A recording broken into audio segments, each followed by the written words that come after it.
শুনছো যুবক? দুনিয়াদারি করতে হবে, সংসার করতে হবে, কারবার করতে হবে, ব্যবসা করতে হবে, রাজনীতি করতে হবে, রাষ্ট্রনীতি করতে হবে, নিষেধ ইসলামে নয়। কিন্তু তোমার ব্যবসায় 2 নম্বরই যেন না হয়, তোমার কারবারে সুদ ঘুষ হারাম যেন না ঢুকে যায়, তোমার সংসার নীতিতে বেজাতি কালচার যেন না ঢুকে যায়, তোমার রাজনীতিতে ইসলামের দুশ্মন যেন শক্তিশালী না হয়ে যায়। এটা তোমাকে মাথায় রাখা দরকার আছে না নাই? এখন হুঁশ করে চলো। আমার ডিউটি আমার ভালোবাসার মানুষকে আমি বুঝাচ্ছি, শুনছেন তো নাকি? যে আমার ভালোবাসার মানুষ নয় সে আমার কথা নেবে কি না নেবে তার ব্যাপার। হযরতে আব্দুল্লাহ হুজুরের পেশিনাতে আমার নবী পাক রয়েছেন। হযরতে আব্দুল্লাহ হুজুর রাস্তা দিয়ে যায়, আর যেখানেই যায়, যে কোনো এলাকায় ব্যবসার জন্য যায়, বড় বড় সম্ভ্রান্ত অর্থশালী প্রভাবশালী ঘরের লোকেরা হযরতে আব্দুল্লাহকে বলে, আব্দুল্লাহ তোমাকে একটা প্রস্তাব দেবো। কি প্রস্তাব? না, আমার একমাত্র কন্যা আছে, তুমি আমার কন্যার সঙ্গে নেকা করো, বিবাহ করো। হযরতে আব্দুল্লাহ হুজুর নবী পাকের আব্বাজান বলেন, এর জন্য আমার গার্জেন আছে। তো একদিন হযরতে আব্দুল্লাহ হুজুর মক্কার রাস্তাতে ঘুরছে। মক্কা তো ছিল পৃথিবীর সেন্টার অনেক আগে থেকেই, বাইরে বাইরের দেশের মানুষ আছে। এক নারী হযরত আব্দুল্লাহ হুজুরকে দেখেছে, দেখার সাথে সাথে দাঁড় করিয়ে বলছে, আব্দুল্লাহ আমি ডাইরেক্ট তোমাকে প্রস্তাব দিচ্ছি, আমি তোমার সঙ্গে নেকা করতে চাই।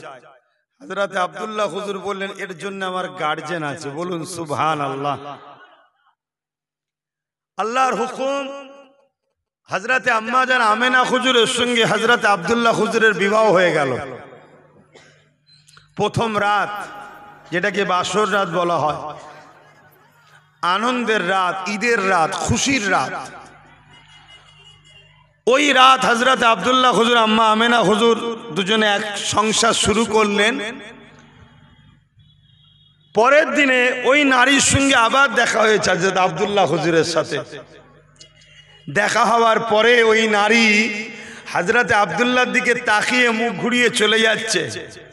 হযরত আব্দুল্লাহ হুজুর বলছে, কি গো, গত কয়েকদিন আগে বললাম আমি বিবাহ করব, আর আজকে তুমি আমার দিকে তাকিয়ে কিছু কথা না বলেই ঘুরে চলে যাচ্ছ, কি ব্যাপার? বলছে, আব্দুল্লাহ তোমার কি বিয়ে হয়ে গেছে? বলছে, হ্যাঁ। কার সাথে? আমেনার সাথে। ওই মহিলা আওয়াজ দিয়ে বলছে, আব্দুল্লাহ আমেনা পৃথিবীর শ্রেষ্ঠ নারী। জোরে বলুন সুবহানাল্লাহ। কেন? আমি তোমাকে বিয়ে করতে চেয়েছিলাম অন্য কারণে। কেন? তোমার কপাল মুবারকে পেশিনাতে নূরে মোহাম্মদ রসুলের নূরের চমক দেখেছিলাম। আমি চেয়েছিলাম তোমায় নেকা করলে দোনো জাহানের সুলতানের মা হতে পারবো, তাই। জোরে বলুন সুবহানাল্লাহ। কিন্তু তোমার তো সেটা আমেনা নিয়ে নিয়েছে। আমেনার সেই সৌভাগ্য হয়ে গেছে, ওই যে সংসার করেছো, তোমার পেশিনা থেকে নূরে মোহাম্মদ আমেনার রেহেম মোবারকে চলে গেছে। জোরে বলুন সুবহানাল্লাহ। আমি জাতা ঘরের মেয়ে নয় আব্দুল্লাহ, পৃথিবী বিখ্যাত ধনী ঘরের মেয়ে। আমি তোমাকে এমনি এমনি বিয়ে করতে চাই না, আমি নূরে মোহাম্মদ রসুলের মা হতে চেয়েছিলাম। আহা, আমার রসুল পাক সাল্লাল্লাহু আলাইহি সাল্লামের আম্মা জান বলেন, আব্দুল্লাহর সঙ্গে আমার জীবন শুরু হলো। আমার শরীর থেকে সংসারের পর খুশবু বেরোতে শুরু হয়েছে। জোরে বলুন সুবহানাল্লাহ। তার মানে কি, এখন আর আব্দুল্লাহ হুজুরের পেশিনাতে নাই, এখন আম্মা আমেনার রেহেম মুবারকে চলে এসেছে।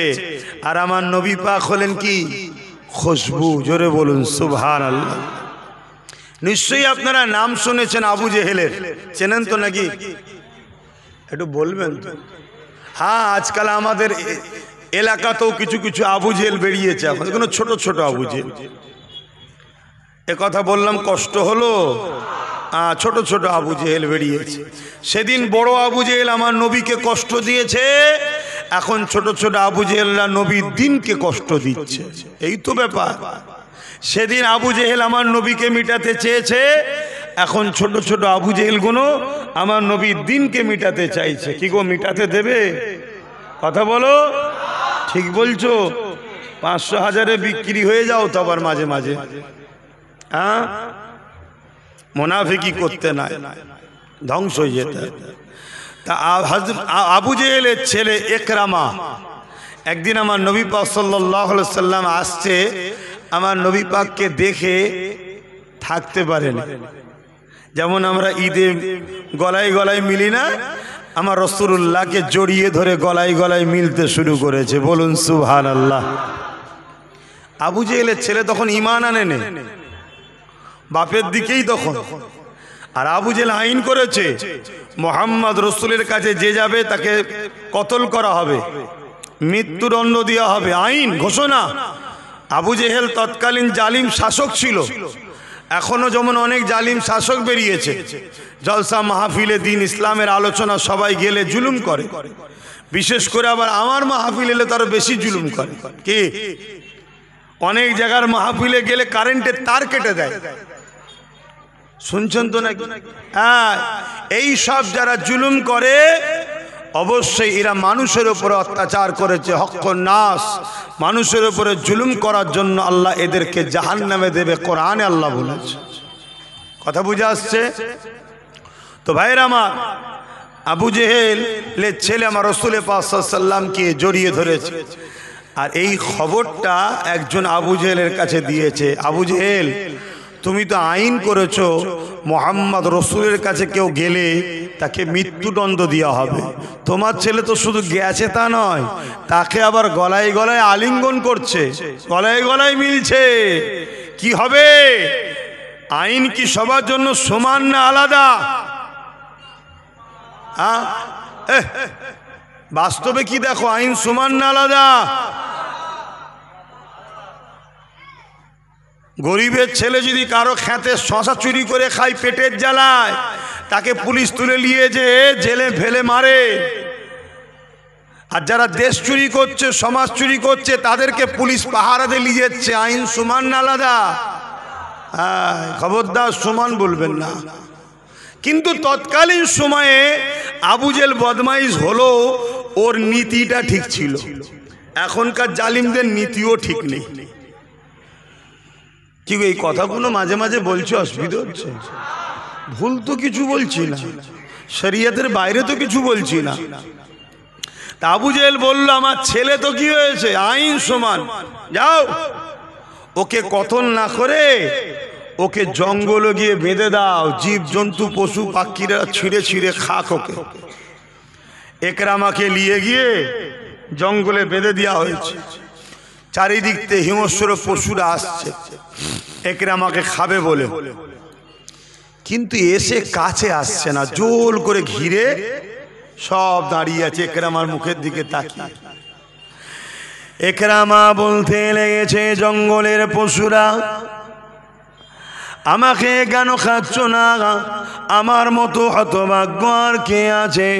আমার বাবা আমাকে নিজে জঙ্গলের মধ্যে বন্দি করে রেখে গেছে, আমার বাবা নিজে আমাকে মৃত্যুদণ্ডের ঘোষণা দিয়েছে, কেননা মুহাম্মদ রাসূলকে আমি আলিঙ্গন করেছি, গলায় গলায় জড়িয়েছে। মুহাম্মদ রাসূলের কাছে যাওয়ার জন্য ঘোষণা হয়েছে। এ জঙ্গলের পশুরা আমাকে কেন খেয়ে নিচ্ছ না? এই সময় পশুদের মধ্যে থেকে আওয়াজ আসতে লেগেছে, একজন বলতে লেগেছে, ইকরামা অবশ্যই তোমাকে খেয়ে নিতাম, কিন্তু তোমাকে আমরা আর খেতে পারবো না, তোমাকে খাওয়া আমাদের জন্য নিষেধ হয়ে গেছে। কেন নিষেধ হয়ে গেছে? ইকরামা রে, তোমার শরীর থেকে আখরি নবীর খুশবু বাইর হচ্ছে। আরো জোরে বলুন সুবহান। ইকরামা কিন্তু ইসলাম কবুল করে না তখন, সে তখন কিন্তু অমুসলিম ছিল, গায়ের ইসলাম ছিল। তারপরও জঙ্গলের পশুরা তাকে খাচ্ছে না কেন? হুজুরকে জড়িয়েছে, হুজুরের শরীরে শরীর লেগেছে, তার খুশবু, হুজুরের খুশবু তার গা থেকে বাহির হচ্ছে। খুব ভালো ধরে বুঝবেন, আমরা বেঈমান নয়, আমরা নবীর ওপরে ঈমান এনেছি, আমরা ইসলাম ধর্মের অনুসারী। আমাদের এখানে যদি হুজুরকে রাখতে পারি, কিয়ামতের দিন জাহান্নামও আমাদের পোড়াবে না। জোরে বলুন সুবহানাল্লাহ।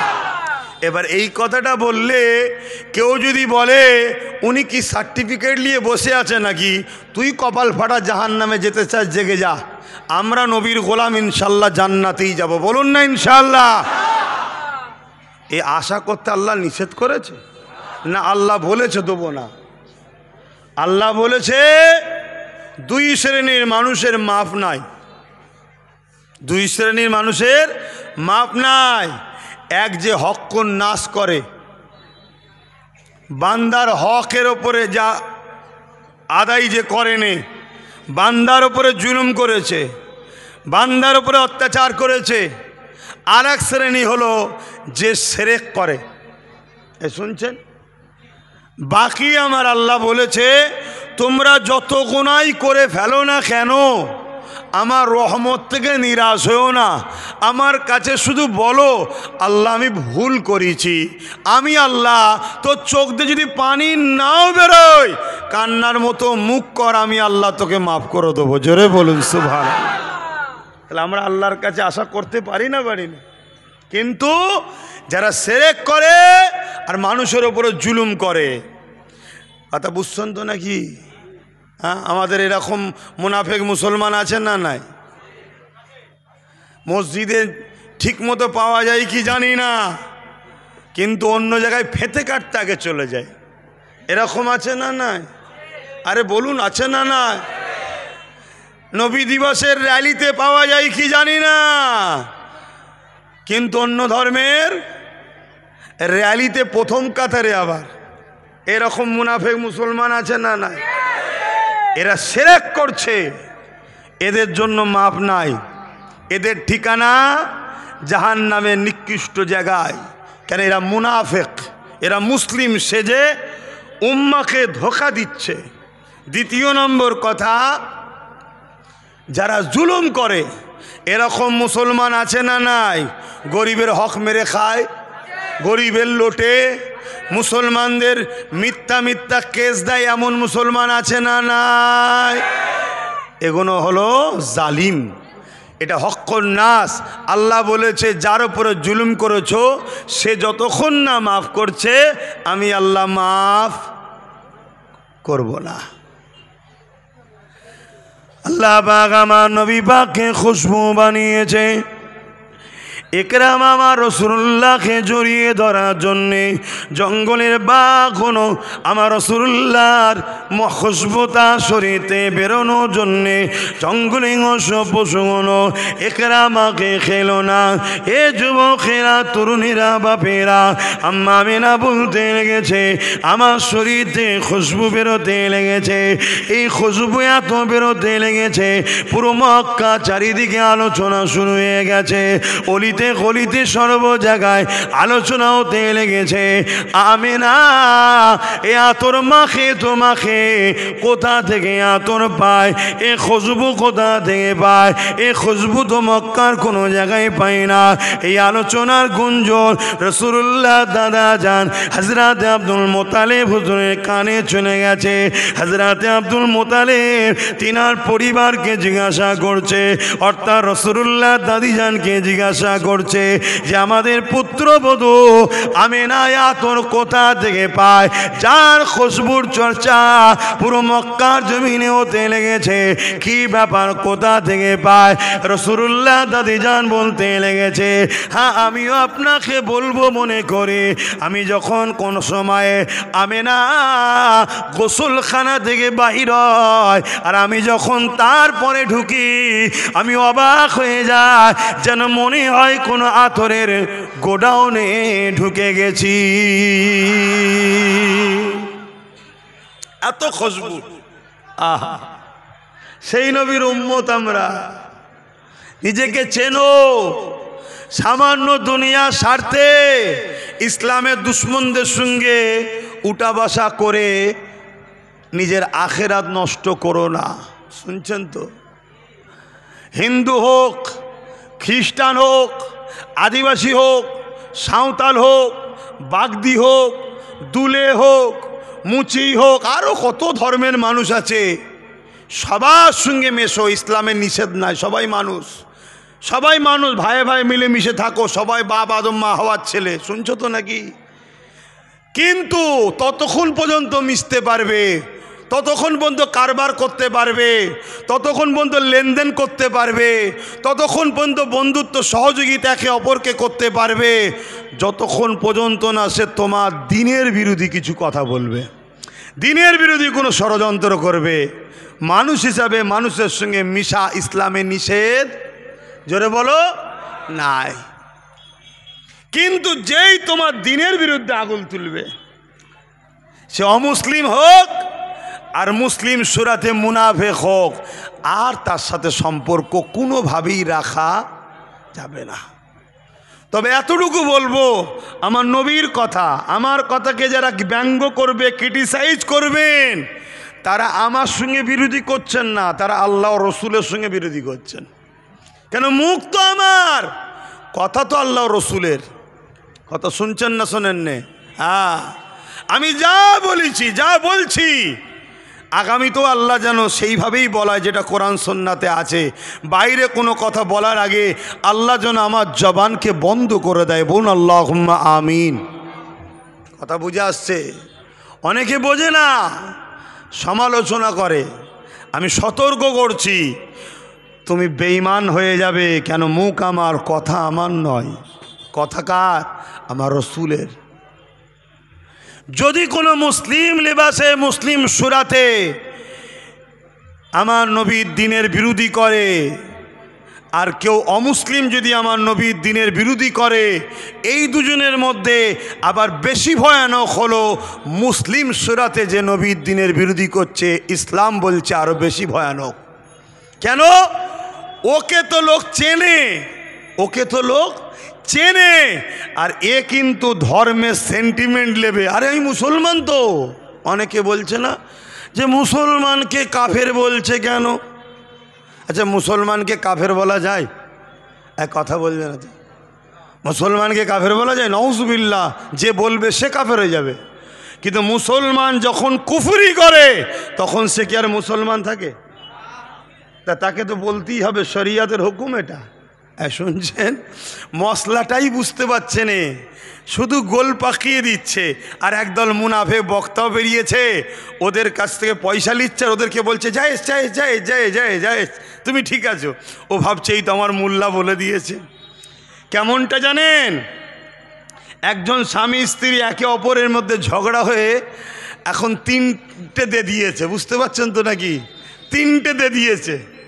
দিবার পরে এক মুফতির কাছে গেছে, মুফতি ফতোয়া দিয়েছে, বেটা তুই যা করেছিস ব্যাস একেবারেই শেষ, তালিল ছাড়ার উপায় নেই। শুনছেন তো নাকি? ওর তো মাথায় হাত, ওর মাথায় হাত। আর সমাজে কিছু ভাড়াটিয়া লোক ছাড়া থাকে, সমাজে কিছু ভাড়াটিয়া লোক ছাড়া থাকে, ধরে ধারে নিয়ে যাবার জন্য। যা পয়সা হবে কিছু কনসেশন তোকে দেবো খনি। শুনছেন? তো এইরকম কিছু একটা লোকের পাল্লায় ও গিয়ে পড়েছে। এত টেনশন কিসের রা? না, সব রাগের মাথায় সর্বনাশ করে ফেলেছি। কি করেছিস? না, আমি 3বার দিয়ে দিয়েছি। অমুক এলাকার মুফতির কাছে গিয়েছিলাম, মুফতি বলছে শেষ, আর কিছু করার নেই। বুঝতে পারছেন তো নাকি? এ বলছে ধর অত চিন্তা করছিস কেন? আমাদেরও একটা মুফতি আছে, আমাদেরও একটা মুফতি আছে। 20,000 টাকা খরচ করতে পারবি তো? শুনছেন? ও মশলা ঘুরিয়ে দেবে।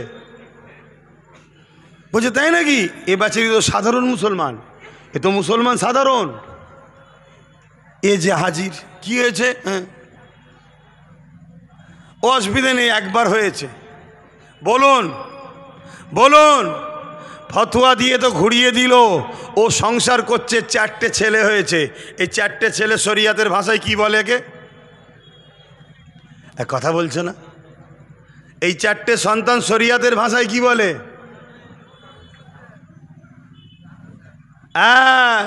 এখন বলুন, এই সন্তান আবার যদি বড় হলে নেতা হয়, এর দ্বারা মসজিদ মাদ্রাসা ইসলাম বাঁচবে? কিন্তু মুসলমানের ছেলে তো না, সমস্যাটা অন্য জায়গায় হয়ে গেছে। কিছু বুঝাতে পারছি? এইভাবে ইসলাম বিদ্বেষীরা, ইসলামের দুশ্মনেরা বড় প্ল্যান মাফিক আমার ধর্মের ঘরে এরকম দ্বারা আস্তে আস্তে বীজ রোপণ করে দিচ্ছে। তাই বলবো, শরিয়াতকে বোঝো। আল্লাহর আইনের বিরুদ্ধে কেউ যদি টক্কর লাই বিরোধী করে, সঙ্গে সঙ্গে সে কুফরি করলো। কুফরি যে করে তাকে শরিয়াত বলছে, সে কাফের হয়ে যাবে। আসেন বাপেরা, নজওয়ানেরা, আমার রসুলে পাকে দাদি যান, আমার রসুলে পাকের আম্মা জানকে ডাক দিলেন, এ আমেনা, মা এদিকে আসো মা। রসুল্লাহ দাদু জানো রয়েছে, নবী পাকে দাদি জানো রয়েছে। আম্মা আমেনাকে জিজ্ঞাসা করতে লেগেছে, ও আমেনা, সব জায়গায় একটাই চর্চা চলছে, তুমি আতর কোথা থেকে পাও মাকো?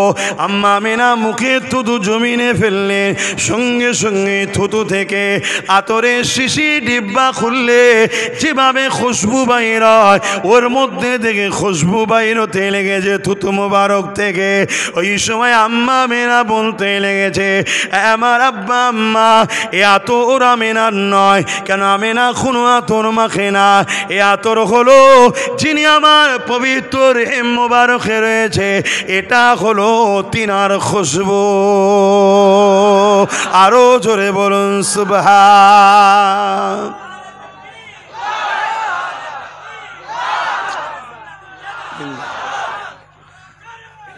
হ্যাঁ আমার যুবক ভাইরা, সেই নবী পাককে মোহাব্বত করো, ভালোবাসো, পিয়ার করো। তিনি আমাদের নেতা, আমাদের গর্ব হওয়া দরকার। হ্যাঁ, এই খুশবুওয়ালা নবী ছেড়ে দিয়ে দুর্গন্ধওয়ালাদের পিছনে ছুটছো, বোকা কোথাকারে। হ্যাঁ, তোমার নবীর আখলাক, চরিত্র, আদর্শ তোমাদের জন্য মডেল। আল্লাহ পাক কোরআনের মধ্যে বলে দিলেন, লাকাদ কানা লাকুম ফি রাসূলিল্লাহি উসওয়াতুন হাসানাহ। এ দুনিয়া মানুষেরা, আমি আল্লাহ পাক আমার হাবিবকে তোমাদের জন্য মডেল করে পাঠিয়েছে। তোমরা নামাজ পড়বে, আমার নবীকে দেখো। তোমরা রোজা রাখবে, আমার নবীকে দেখো।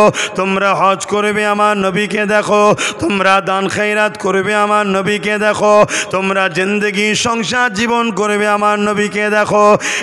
এক কথায় জীবনের প্রতিটা মুহূর্তে নবী হলেন আমাদের মডেল।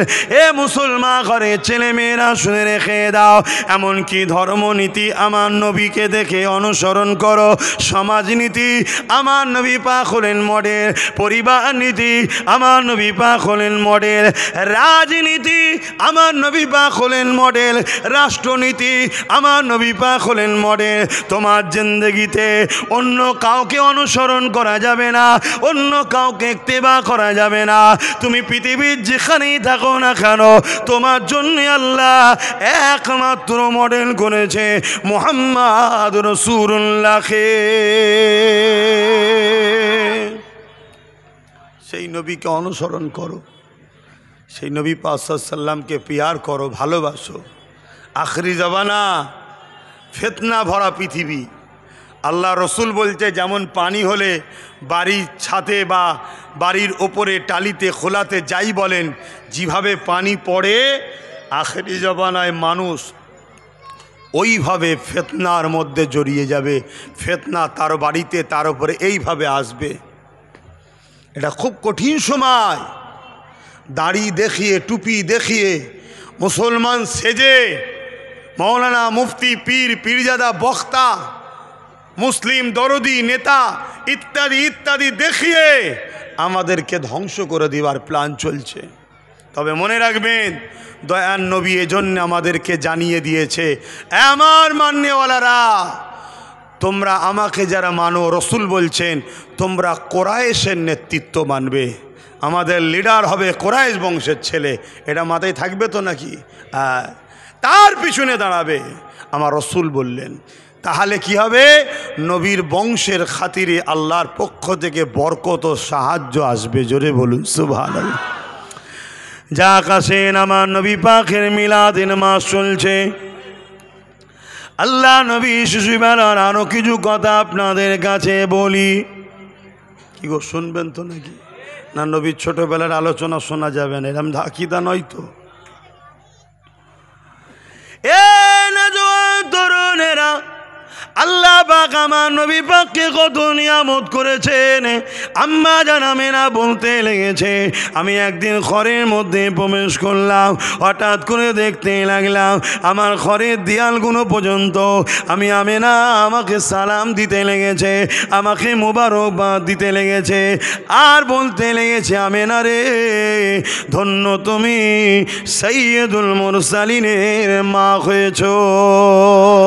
আম্মা আমেনা বলতে লেগেছে, আমি বড় আনন্দে দিন কাটাতে লাগলাম, আমি বড় আশ্চর্য অবাক হতে লাগলাম। এক রাত্রিরে এক নবী আলাইহিস সালামগণ আমার খবের মধ্যে আসতে লেগেছে, আমাকে এমন করে মোবারকবাদ দিতে লেগেছে, এ আমেনা তোমাকে আল্লাহ বড় ধন্য করেছে, দোনোজানের সুলতানের মা বানিয়েছে। আম্মা জান আমেনারও বলতে লেগেছে, আমি যখন রাস্তা দিয়ে যেতে লেগেছে আমি অবাক হয়ে দেখতে লাগলাম পাথরের বালিকোনাগুলো, এমন করে পাথরগুলো আমি আমেনা আমাকে সালাম মুবারকবাদ দিতে লেগেছে। গাছগুলো ঝুঁকে গিয়ে আমি আমেনা আমাকে ইস্তেকবাল করে আমাকে সালাম দিতে লেগেছে। এমনকি আমি আমেনা আমি কুয়াতে যখন পানি পানতে গেলাম, কুয়ার পানি রশিদে তুলতে হতো, বড় কষ্ট হতো, বড় ব্যথা লাগতো, বড় যন্ত্রণা হতো, বড় কষ্ট হতো। কিন্তু আমি আমেনা নবী মুহাম্মদ রসুল যখন আমার রেহেমে মুবারকে ছিল, আমি আমেনা যখন কুয়ার পানি আনতে গেলাম আমি অবাক হয়ে গেলাম, ওই কুয়ার পানির ভেতর থেকে সালাম আসে, আমেনা তোমাকে সালাম মুবারকবাদ তোমাকে। এই আমেনা রে কি দরকার ছিল পানি আনার জন্য কুয়ার কাছে আসার? এই আমেনা হুকুমটা করলে আমি পানি তোমার ঘরে গিয়ে ভরে দিয়ে আসতাম। আরো জোরে বলুন সুবহান। শুনছেন কি গো, শুনছেন তো নাকি? অনেক মুসলমান দাবিদার এমনও আছে যারা নবীর মোজেজা মানে না। মোজেজা বোঝেন কি গো, বলবেন তো হ্যাঁ কি না? মোজেজা বোঝেন? মোজেজা হলো এমন কিছু অলৌকিক ঘটনা যেটা নবীদের দ্বারা আল্লাহ ঘটায়, নবীদের দ্বারা আল্লাহ ঘটায় সামনের ব্যক্তিকে আজিজ করার জন্য, একে বলা হয় মুজেজা। আর অলিদের দ্বারা এমন কিছু অলৌকিক ঘটনা ঘটায় আল্লাহ যেটাকে বলা হয় কারামত। মনে থাকবে, মুজেজা হক, কারামত হক, অস্বীকারী ইসলাম থেকে বেরিয়ে যাবে। শুনছে? তাহলে আম্মা আমেনা হুজুরকে পানি থেকে আওয়াজ আসছে, আমেনা হুকুম করলে ঘরে গিয়ে ভরে দিয়ে আসতাম পাত্র। জোরে বলুন সুবহানাল্লাহ। এটাই কি আশ্চর্য হচ্ছেন? একটু হ্যাঁ কি না বলেন? আশ্চর্য হচ্ছেন? তাহলে এর বিষয়ে আর একটা দলিল আপনাদের দিয়ে যায়। আমার নবী পাক সাল্লাল্লাহু আলাইহি সাল্লাম 40 বছর বয়সে নবুয়াতের এলান করলেন। নবী 40 বছর বয়সে নবী হয়েছে এমনটা নয়, নবী তো তখন নবী ছিল যখন কোনো কিছুই আল্লাহ বানায়নি। জোরে বলুন সুবহানাল্লাহ। কেউ যদি বলে 40 বছর বয়সে নবুয়াত পেয়েছে, নবী হয়েছে, অবশ্যই সে গোস্তাকে রসুল ইসলাম থেকে বেরিয়ে যাবে। শুনছেন? এগুলোই তো আকিদা, এগুলোই জানতে হবে। কেন আল্লাহ নবী বলেছে 72 দল জাহান্নামে যাবে, তাদের মসজিদও থাকবে, নামাজও থাকবে, তাদের মাদ্রাসাও থাকবে, শিক্ষাও থাকবে, তাদের রোজাও থাকবে, হজও থাকবে, দান খায়রা সবই থাকবে। রসুল বলছে তারপরও তারা জাহান্নামে যাবে। শুনছেন? অনেকে তো এমনও বলে ফেলছে আমার বিরোধী করতে গিয়ে অনেকে এমনও বলে ফেলছে কে জান্নাতে কে জাহান্নামে যাবে আল্লাহ ছাড়া কেউ জানে না, বলছে নবীও নাকি জানে না। মানে আমার বিরোধী করতে গিয়ে ও নিজে বেঈমান জাহান্নামের টিকিট কাটছে, ওর হুঁশই নাই। তোর আমাকে পছন্দ হয় না, আমার ওপরে রাগ হচ্ছে, আমার বিরোধী করছিস আলাদা বিষয়, তো একটু ভাষাটা বুঝে বল। কথা বুঝে আসছে না? নয়, খুব সাবধান। আর মনে রাখবেন, আব্বাস সিদ্দিকী নিজের জন্য প্রতিবাদ করে না, আমার বাপকে, মাকে, পরিবারকে, দাদুকে, ভাইদেরকে কত গালিগালাজ সমাজের একদল মুসলিম সুরাতে মুনাফিক নেতারা করছে না, করেনি। তাদের পক্ষ দিয়ে কোনোদিন প্রতিবাদ আমি করিনি। কিন্তু আমার রসুলের দিনের ব্যাপারে যদি কেউ আঘাত দেয় তখন প্রতিবাদের দরকার আছে না নাই? তখন প্রতিবাদ করাটা হলো ফরজ, করতেই হবে। কথা মাথায় ঢুকছে? এই জায়গাটা মনে রাখবেন। তো ভাইরা আমার, তাহলে আমার রসুল পাক সাল্লাল্লাহু আলাইহি সাল্লাম বলেন আমার উম্মত দাবিদারদের মধ্যে ৭৩টা দল হবে, ৭২ দল জাহান্নামে যাবে, একটা দল জান্নাতে যাবে। আল্লাহ নবী সাহাবা হুজুরদের বললেন ৭২ দলে নামাজ, রোজা, দাড়ি, টুপি, হজ, যাকাত, দান, খায়রাত সব থাকবে, এরপরও তারা জাহান্নামে যাবে। কেন? তাদের অন্তরে আল্লাহ নবীর হাইয়া, আদব, প্রেম, সম্মান থাকবে না। শুনছেন তো নাকি? এজন্যে বলে যায় আমার নবী পাককে মহব্বত করেন। আল্লাহ নবী নবুয়াতের ঘোষণা করে দিলেন, দুনিয়ার মানুষকে এলান করে দিলেন আমি মুহাম্মদ আল্লাহর প্রিয়ত রসুল। এই ঘোষণার পরেতে চারিদিকে আওয়াজটা পৌঁছে গেল, দলে দলে মানুষ আমার নবী পাকের হাতে হাত ধরলে ইমানের কালেমা পড়তে লাগলে, আবার বিশ্ব জুড়ে আমার নবী পাকের বিরোধী হতে লাগলো। এ যুবকেরা, তরুণেরা, এ নবী পাকের গোলামেরা, এমন সময় একটা ব্যক্তি এসে অমুসলিম আমার নবীকে বলতে লাগলো, আপনি যে নবী বলছেন আমাকে কিছু মুজিজা করে দেখান, কিছু দেখান। আল্লাহ নবী এমনি করে তাকালেন, তাকিয়ে দেখতে লাগলেন দূরে একটা বড় গাছ রয়েছে। এমনি পাহাড়ি এলাকা, মরুভূমি এলাকা, জঙ্গল, গাছপালা খুবই কম, দূরে দূরে দূরে দূরে থাকে। দূরে একটা বড় গাছ দাঁড়িয়ে আছে। আল্লাহ নবী বললেন, যাও ওই গাছকে গিয়ে বলো মুহাম্মদ রাসূলুল্লাহ আল্লাহ নবী তোমাকে ডেকেছে। এ যুবকেরা, তরুণেরা, ওই মানুষটা চলে গেল, ওই অমুসলিমটা চলে গেল, ওই গাছের কাছে গিয়ে বলতে লাগলো, এ গাছ তোমাকে মুহাম্মদ রাসূলুল্লাহ আল্লাহ নবী ডেকেছে। খুব ঠান্ডা মাথায় শুনবে, অমুসলিম হলো সে জানে নবী যদি হয় গাছ তার কথায় আসবে। আজকে মুসলমান দাবি করে নবীকে মানতে চায় না, অমুসলিম জানে নবী যদি হয় আমার কথাটা গাছ শুনবে। আমি অমুসলিম হতে পারলো, পাঠিয়েছে যখন নবী, গাছ অবশ্যই তাহলে শুনতে পারবে। এই জন্য সে আগিয়ে গেল, আগিয়ে গিয়ে বলতে লাগলো মুহাম্মদ রাসূলুল্লাহ আল্লাহ নবী তোমাকে ডেকেছে।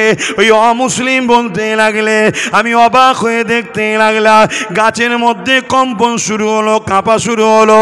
সে নিজেকে জমিন থেকে শেকড় টেকড় নিয়ে উঠে বলল, মানুষ যেভাবে হেঁটে হেঁটে যায় জমিনের ওপরে খিসড়ে খিসড়ে খিসড়ে খিসড়ে, ওই গাছটা এসে আল্লাহ নবীর কদমে পড়ে সিজদা করে।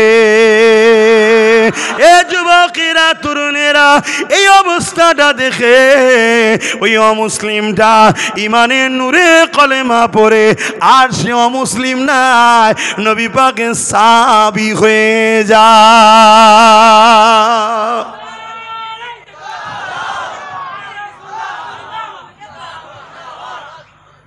এখানে কয়েকটা কথা। একটা অমুসলিম, তার কথা গাছ শুনলো কি করে?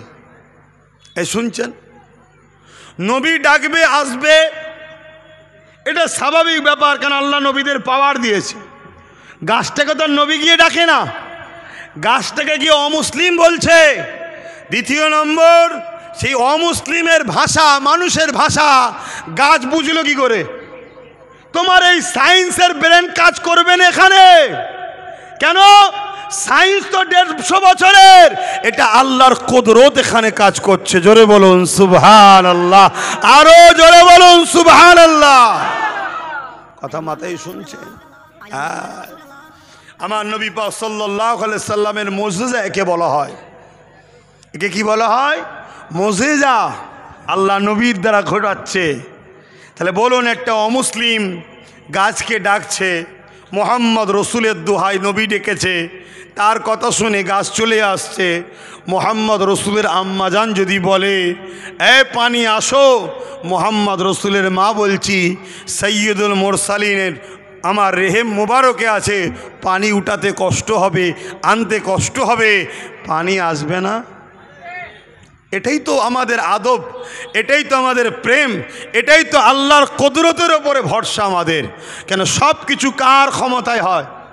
হ্যাঁ, আল্লাহর ক্ষমতায়। বাবেরা, নজওয়ানেরা, তরুণেরা, আমার রাসূলুল্লাহ চাচা যান আবু তালেব বলতে লেগেছে, এ মুহাম্মদ সাল্লাল্লাহু আলাইহি ওয়াসাল্লাম, আমি আপনাকে খুব ভালোভাবে চিনি।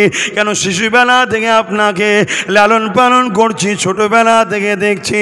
এইভাবে আমার নবী পাকের শিশুবেলার কথা নবী পাকে চাচা যান আবু তালেব শোনাতে লেগেছে। এই শোনাতে শোনাতে বলতে লেগেছে, এ মুহাম্মদ সাল্লাল্লাহু আলাইহি ওয়াসাল্লাম, একদিন আপনি ছোটবেলায় পূর্ণিমা চাঁদ উঠেছে, খোলা আকাশের নিচে আপনাকে শুইয়ে রেখেছে। আমি আবু তালেব আপনাকে দেখতে এলাম, হঠাৎ করে আসমানের দিকে নজর পড়ে যায়। আমি অবাক হয়ে দেখতে লেগেছি, ওই চাঁদ জমিনের দিকে নেমে আসতে লেগেছে। এ যুবকেরা, তরুণেরা, যে আল্লাহ পাক চাঁদ বানিয়েছে, সেই আল্লাহ পাকই চাঁদকে সীমাটতে পারে, ছোট করতে পারে, সেই আল্লাহ পাকই চাঁদকে জমিনে নামাতে পারে। এ ক্ষমতা আমার আল্লাহ পাকের আছে না নাই? এ নজওয়ানেরা, তরুণেরা, আবু তালেব বলতে লেগেছে, আমি দেখতে লাগলাম চাঁদ নেমে আসতে লেগেছে। আস্তে আস্তে আস্তে আস্তে আপনার এত কাছে চলে এসেছে। আপনি যে দুলনাতে দুলেছিলেন, আমার মনে হচ্ছিল চাঁদটা যেন আপনার ওপরে পড়ে যাবে। তাই আমি আবু তালেব চিৎকার দিয়ে উঠলাম, চিৎকার দিয়ে চোখ বন্ধ করে আওয়াজ দিয়ে উঠলাম।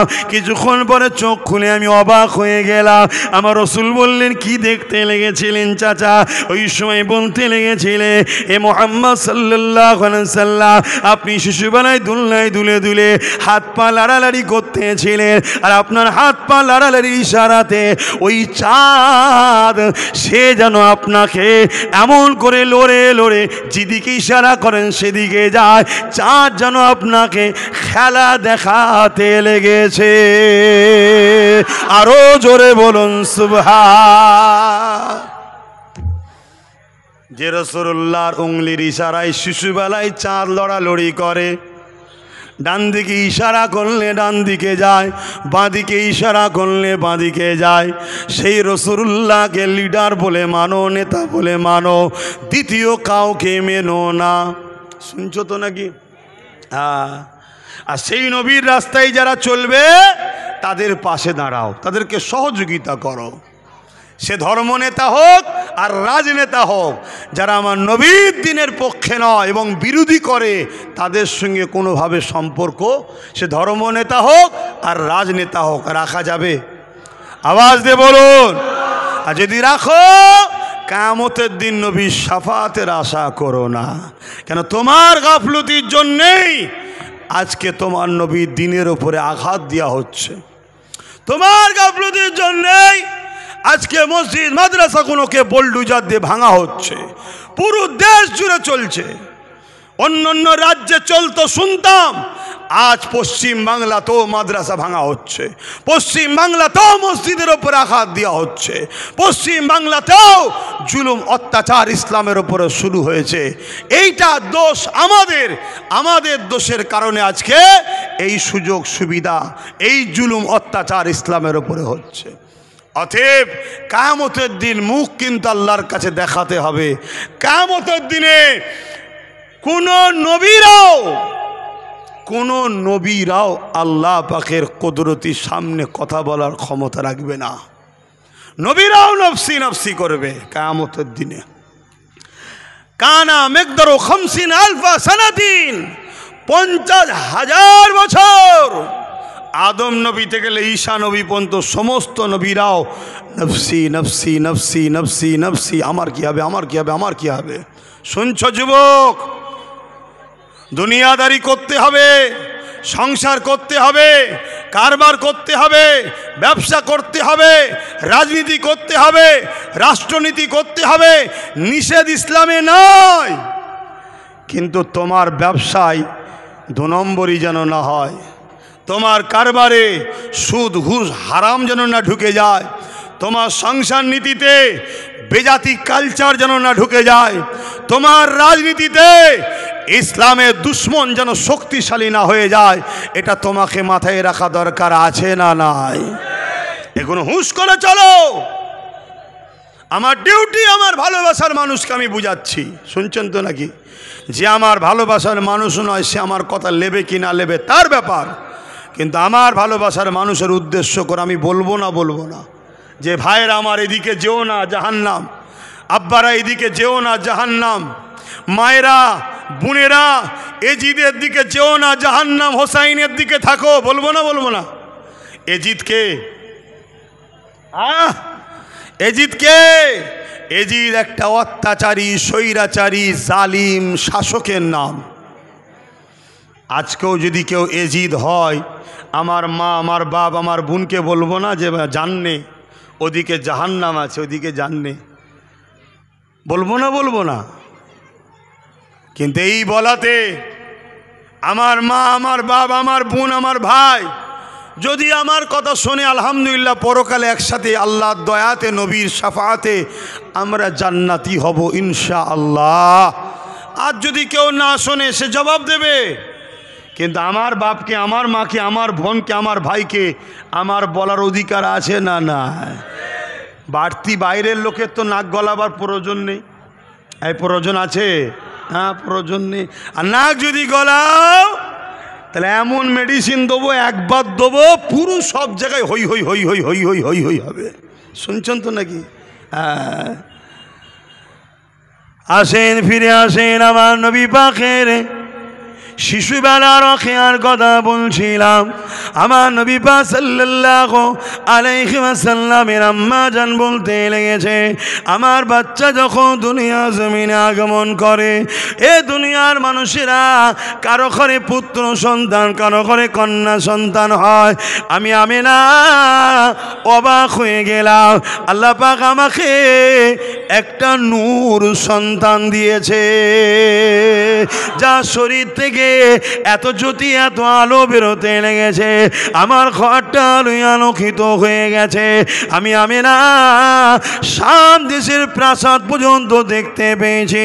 আম্মা জান আমিনারও বলতে লেগেছে, আমার বাচ্চা যখন আমার মুবারক থেকে দুনিয়ায় এসেছে, অন্য বাচ্চারা আসলে তারা নাপাক হয়ে থাকে, শরীরে নোংরা লেগে থাকে, কিন্তু আমার বাচ্চার শরীরে কোনো নাপাকি নোংরা ছিল না। আমার বাচ্চা শরীরে নূর চমকাতে লেগেছে। আমার বাচ্চাকে একটা পাক কাপড়ের উপরে রাখা হলো, রাখতে দেরি আমার বাচ্চা কাত হয়ে সিজদা দিতে দেরি করলো না। আমার বাচ্চা সিজদায় পড়ে গিয়ে আল্লাহর প্রশংসা করতে লাগলো। দীর্ঘক্ষণ সিজদা করার পরে মাথাটাকে তুলে নিয়ে শাহাদাত আঙুলটা আসমানের দিকে ঘোরাতে লেগেছে। এই আঙুল থেকে এত নূর বেরোচ্ছে, তামাম পৃথিবী আলোয় আলোকিত হয়ে গেল। এমন সময় আমি আমিনা আমার বাচ্চাকে কোলে তুলে নিলাম। গায়েবী একটা আওয়াজ এসে গেল, এই বাচ্চাকে জলদি করে গায়েব করো। আমি দেখতে লাগলাম কুয়াশা ঢুকতে লেগেছে, আমার ছাদ ফেটে গেল, কুয়াশা ঢুকতে লেগেছে, আমার ঘরটা অন্ধকার হয়ে গেল, আমার বাচ্চা গায়েব হয়ে গেল। আমি আমিনা বড় চিন্তিত হয়ে গেলাম। গায়েবী আওয়াজ এসে গেল, এ আমিনা চিন্তা করো না, এই বাচ্চাকে তামাম মখলুকাতকে ঘুরিয়ে ঘুরিয়ে দেখানো হচ্ছে। কারণ আমার নবীর অপেক্ষায় পুরো কায়নাত ছিল, জানেন তো নাকি? আদম নবীতে গেলে ঈসা নবী, সব নবীরাই বলেছে মোহাম্মদ রসুল আসবে, মোহাম্মদ রসুল আসবে, মোহাম্মদ রসুল আসবে। তাই পুরো কায়নাত অপেক্ষায় আছে আমার হুজুরকে দেখবে বলে। শুনছেন, আল্লাহ পুরো কায়নাতকে ঘুরিয়ে দেখিয়ে দিল, আর এমনভাবে চিনিয়েছে, আল্লাহ বলছে পরে যেন তারা না বলে যে বাচ্চাকে চিনি না। শুনছেন তো, সেই নবীকে পিয়ার করো। বারবার বলে যাচ্ছে আখরি জামানা, দুদিনের দুনিয়া, দুনিয়ার পেট চালাতে গিয়ে জাহান্নামে আগুন না ঢুকাতে হয়, এটা মাথায় রেখো। দুনিয়ায় একটু আরাম আয়েশ করতে গিয়ে তুমি রসুলের দিনের দুশ্মন হয়ে জাহান্নামের খোরাক যেন না হয়ে যাও, এটা মাথায় রেখো। এ শিক্ষা, এ ঘোষণা আমি আমার জাতিকে বারবার দিচ্ছি, বোঝো বোঝো বোঝো। আর মনে রেখে দিও, পৃথিবীর জালিম যত বড়ই শক্তিশালী হোক না কেন, তুমি আল্লাহ রসুলের যদি হও, আমার আল্লাহ তোমার জন্য যথেষ্ট। জোরে বলুন সুবহানাল্লাহ।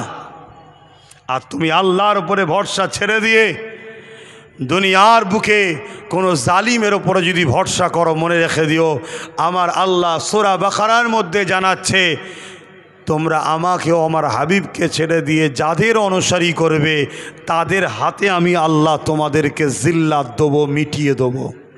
মনে থাকবে তো? সেই নবী পাক সাল্লাল্লাহু আলাইহি ওয়াসাল্লাম এই মাসে সোমবার শবে সাদেকের সময় দুনিয়ার বুকে এসে পুরো পৃথিবীকে ধন্য করেছে।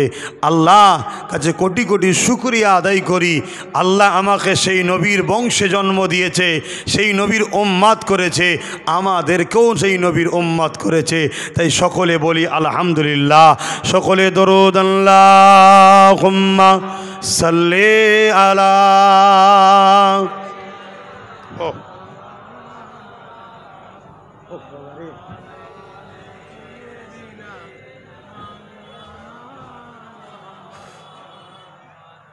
फलक के नज़ारों, ज़मीं के बहारों, खुशी सब मनाओ, हुजूर आ गए हैं, हुजूर आ गए हैं, हुजूर आ गए हैं, हुजूर आ गए हैं, हुजूर आ गए हैं।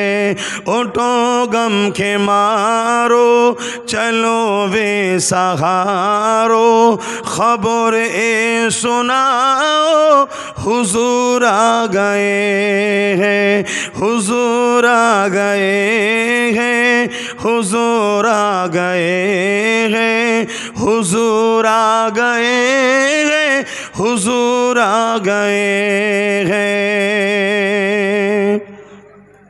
अनोखा निराला उजी सानाया, अनोखा निराला उजी सानाया, सारे रसूलों का सुल्तान आया।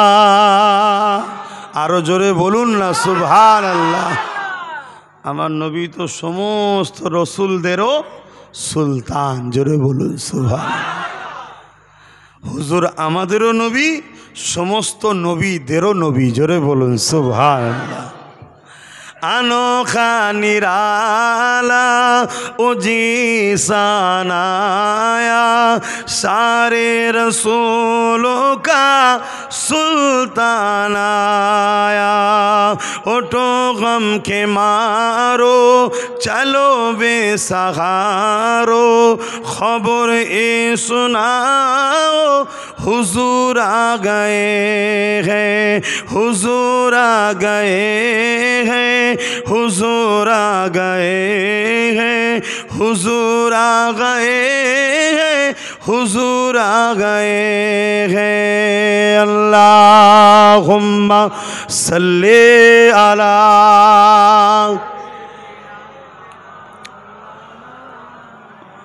जोरे जोरे वाला आले सैयदना।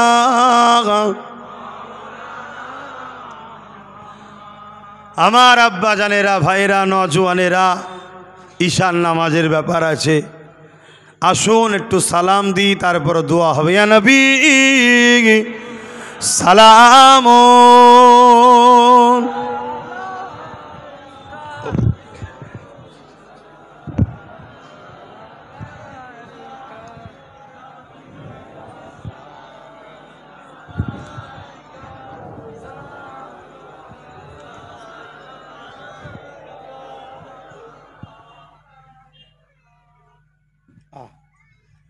এই গরমে জান হাইফাই করছে, কথা বলতেও কষ্ট হচ্ছে। একটু ভাবেন, একটু ভাবি, যদি দুনিয়াতে আমাদের এই হয় এই গরমে, আখিরাতে কি হবে? আল্লাহকে ভয় করো যুবক। আমার যুবক ভাইয়েরা শুনছো তো? নিজের যদি ভুল করেও ফেলো, নিজের যদি ক্ষতি করেও ফেলো, আল্লাহ বড় দয়ালু, তিনি গফুর ও গফার, তিনি রহিম ও রহমান, তিনি মাফ করবেন, কথা দিয়েছে। জোরে বলুন সুবহানাল্লাহ। বনি ইসরাইল কওমের একটা ছেলে ছিল। সেই ছেলে হালকা বয়সে অর্থের গরমে, তার বিরুদ্ধে কেউ বলার ছিল না। সে রোজ শরাব পান করত, আর তার চরিত্র খারাপ ছিল। বাজার থেকে নারীদের খরিদ করে আনত। তো একদিন ওই যুবকটা, আমার ভাইগুলো শুনছো তো, একদিন ওই যুবকটা বাজার থেকে এক মহিলাকে খরিদ করেছে। তৎকালীন সময়ে 60 দিরহাম দিয়ে, যেটা আজকের বাজারে মনে হয় 10-20, আরও বেশি তো কম নয়, লক্ষ টাকা হতে পারে, কম বেশি যাই হোক। সোনার টাকা তখন ছিল আরও দামি। মুসা আলাইহিস সালামের জমানার কথা বলছি, আজকের কথা নয়। তখন সোনার টাকা ভারী টাকা ছিল।